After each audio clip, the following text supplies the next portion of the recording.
Hello, এটা রায়হানের number না? আপনি কে বলছেন? রায়হানের বন্ধু, আমি রায়হানকে কল করেছিলাম। না, এটা রায়হানের নাম্বার না। দুঃখিত, আমি মনে হয় ভুলে রং নাম্বারে ডায়াল করে ফেলেছি। Hello hello. আচ্ছা, এটা কি সত্যি সত্যি আমার বন্ধু রায়হানের নাম্বার না? না, আবারও সরি। কোনো সমস্যা নেই, বলুন না। কি বলবো? যা খুশি বলুন। আপনার কণ্ঠ বেশ সুন্দর, শুনতে ভালোই লাগছে। অচেনা মানুষের কণ্ঠস্বরের ভার আপনি নিতে পারবেন না। কিভাবে নিতে পারবো সেটা না হয় শেখান। আমি ভালো শিক্ষকও না যে এক শব্দে আপনাকে মহাভারত শেখাবো। এই দেখেই তো মনে হয় না। সম্মানিত যাত্রী সাধারণের মনোযোগ আকর্ষণ করছি। কি হলো? দাঁড়ায় গেলি কেন? চল। দাঁড়া একটু, দাঁড়া। সকলেই অবস্থান নেবেন। আচ্ছা শুনছেন? জি বলুন।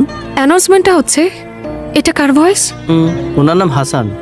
হাসান সাহেবের সাথে একটু দেখা করা যাবে? উনি এই সামনে অ্যানাউন্সমেন্ট রুমে বসেন। চল। আপনি হাসান সাহেব?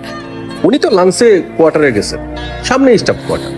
আপনি একটা উপকার করতে পারবেন? রূপা, হ্যাঁ রূপা, লাবণীর সাথে কথা বলতেছি। যা পড়তে বস। হ্যালো, আমি রূপা। আপনি আমাকে চিনবেন না বোধহয়। বেশ কয়েকদিন আগে আপনি আপনার এক বন্ধুকে কল করতে গিয়ে এই নাম্বারে ফোন করেছিলেন। ও হ্যাঁ, জি বলুন। আসলে বিষয়টা খুব অদ্ভুত, বোধহয় আপনার বিশ্বাসও হবে না। সেদিন আমার কাজিনকে ট্রেনে উঠিয়ে দিতে গিয়ে আমি একটা কণ্ঠস্বর শুনতে পাই।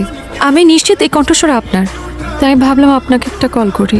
অদ্ভুত, আপনি আমার বাসার নাম্বার কোত্থেকে পেলেন? এটা তো পাওয়ার কথা না। শুনেছি মন থেকে চাইলে বিধাতাকেও পাওয়া যায়, সেখানে আপনার বাসার নাম্বার তো খুব সহজ বিষয়। আচ্ছা, এখন বলুন কি চান?